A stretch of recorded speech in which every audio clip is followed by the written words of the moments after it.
Well, after all the frivolity of the running of the Melbourne Cup, and congratulations to people that won on that outside, I better be paying incredible. We better stop talking about that, because we're going to talk now to Dr. Liz Dallimore, a neuroscientist and CEO of Argenica Therapeutic, talking about a subject that we don't really hear an awful lot about. Liz, thank you for coming here. Thanks for having me, Jenny. You're missing out on that glass of champagne. I am, yes, okay. yes. Much better being here, though. Good on you. It's a lot safer, isn't it? This is alarming. Stroke statistics from a new report highlight need for innovative treatment options. What about the statistics in Australia? Yeah, look, the Australian Stroke Foundation has just released an economic impact report, which has drawn some pretty scary, I guess, sort of conclusions around the data that we're seeing around stroke. So we know now that the number of Australians having strokes is the highest that it's been in more than 2 decades. And that equates to someone having a stroke every 11 minutes in Australia, which is crazy. It was, but the stats before that was every 19 minutes. So unless we do something really innovative, really revolutionary in terms of the treatment, it's just going to get worse. We can't click our fingers and make it happen, can we? No. Did you actually say there has been an increase? And if there is, which I'm sure there is, yes. What have you worked out? What is the reason for it?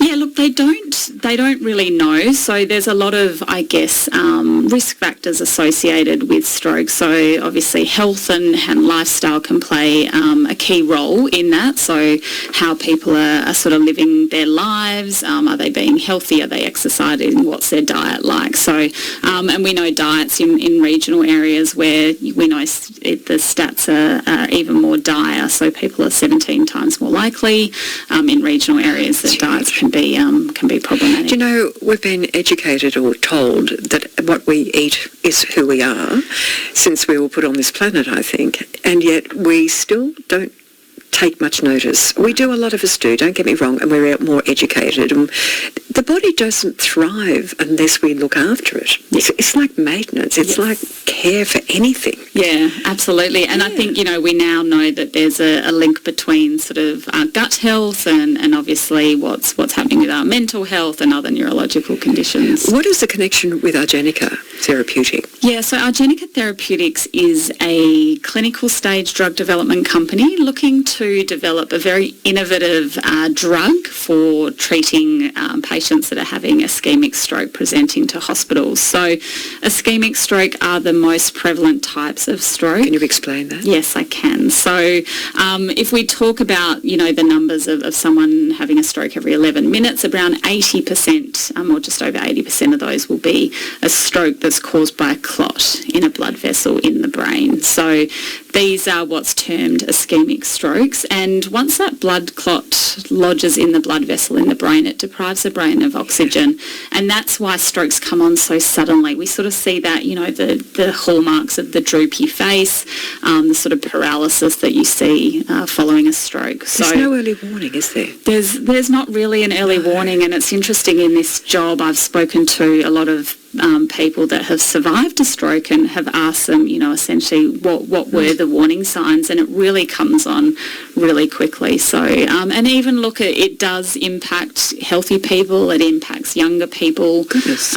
So it's, So I guess working out what causes the blood clot to start with would be the ideal, wouldn't it? It would be the ideal, but that is very difficult. Yeah. It can arise from all sorts of reasons. We even know that, people that have had COVID, really? There's a high propensity of stroke. So, what kind of causes that clotting in the blood? Is it inflammation? It can be a whole raft of things. We're no closer to knowing what starts the blood clot. Not really. Not really. No. There are too many different variables. Because I know of somebody that came back from overseas thinking it was the flight, but she had just a pain in her lower leg. Oh, right. Like deep vein thrombosis. But it wasn't. Yeah, okay. It wasn't. And it was, sorry, it might have been that, who knows.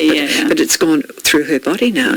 Yeah. The clot, but it was only a little pain in her leg, and she thought, like any one of us, I pulled a muscle. Yes.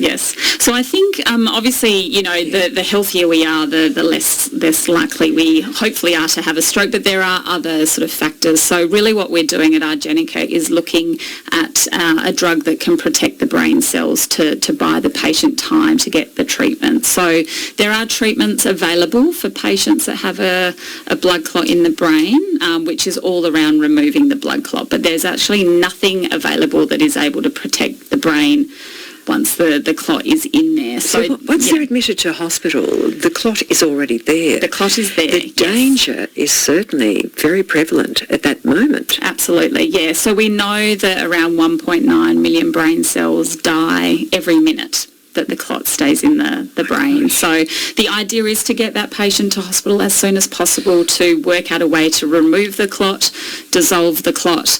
But really what we're trying to do at Argenica is to be able to deliver a drug to these patients that almost hibernates the brain cells and protects them from the damage. That'd be brilliant. How close are you to getting to that point?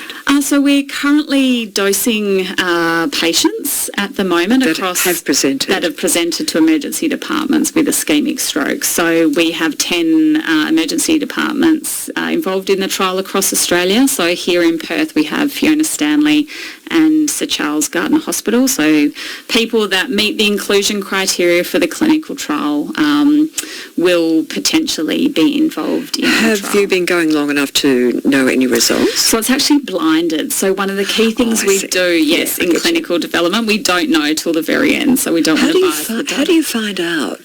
Yeah, well, so we will. So we're dosing 92 patients in the trial, and then at the end, you know who you've given the drug. We know who we've given either the drug or the placebo, so we know if they've been dosed. So the ideal result would be that if they have reacted, positively to it, that they won't have any ongoing Exactly. problems. So essentially the drug itself works for about 8 to 12 hours. So it's really sort of hibernating those brain cells and buying that patient time to get that treatment that they need. So then there'd be other ongoing treatment. Then there's so then it's really focused on removing the clot. Giving you a time capsule thing that you give you time to work on the other area. That is, how do you people work this out? You are phenomenal. It's not me. I can't take credit. It's our amazing inventor, scientist, Bruno. It's phenomenal. Yeah. Good on you, Bruno. Yeah, good on you, Bruno. He's done an amazing job. So can I just ask you, if you in the work anywhere, shopping centre, and you see somebody acting in what way that could be leading to a stroke? Yeah.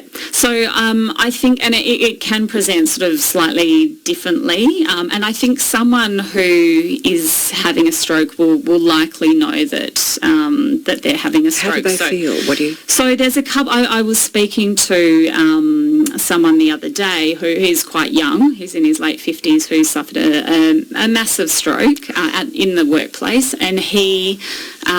So the clot, obviously it came on quite quickly. Clot lodged. You feel the symptoms quite quickly. In what way? What do you feel? He lost vision. Okay. In one of his eyes, he was actually on the phone talking to someone. He realised something was wrong. Did his speech change? His speech sort of started to change, and then he actually started feeling really unwell. So really nauseous. Nauseous. Yeah. Okay. I don't know whether you'd know it as defined as a stroke at that time if you'd never known the symptoms to look out for. Yes. But now that you're explaining that does make a lot of sense. Yes. And then another, so a colleague, someone I used to work with in Melbourne who suffered a massive stroke whilst he was on the phone to a client, and he said he didn't actually feel unwell, but his speech started to slur when he walked out into the hallway. He had that telltale sort of face drooping. So something that comes on very suddenly like that would be If we didn't have this incredible drug that Bruno's come up with, good on you, Bruno. We're going to put Bruno on a pedestal. Yes, absolutely. Everybody from a stroke may have effects, or does everybody have an effect? So what we're doing in the trial is we're only including patients that have had a clot in a large vessel, so the most severe types of strokes, and that are eligible for the procedure, which actually mechanically removes the clot. So this procedure is called a thrombectomy. It's done within the stroke care units in the hospital, and thrombectomy is amazing. It hasn't been around for that long, so it's a relatively new procedure. So it's a radiologist that will put a little shunt up into the brain and actually suck out the clot, and which is fantastic. So these patients have a much better chance of gaining functional recovery, but they also have this secondary injury. So it's a great procedure, but it also causes further brain injury. So we're looking to protect against that secondary brain injury as well. So provide a drug that can actually get even better outcomes for these patients. You're talking about the same drug? Same drug. Okay. Yeah. Wow, that's a challenge, isn't it? Yes. But just I was asking, if people didn't react positively to this drug today before, it's going to work, are they all going to have an effect? Does everybody have an effect after a stroke? So they will have some effect. So it depends, but these large vessel occlusion strokes, there will generally be some sort of effect. Of everyone that has a stroke, only around 10% will gain full functional Changes your life, doesn't it? It does. Those statistics are incredible. Every 11, we've been talking longer than 11 minutes, right? I know. So a couple of people around Australia, that's just in Australia, is it? Yes. And look, I can tell you we've dosed someone in our trial in Perth this morning. So is that, okay. Yeah. Lucky them. Yeah. Yes. 45,785 Australians experience a stroke. Yeah. Unbelievable. What work you guys do. Hats off to you all. Fantastic. Thank you. Dr. Liz Dallimore from Argenica Therapeutics.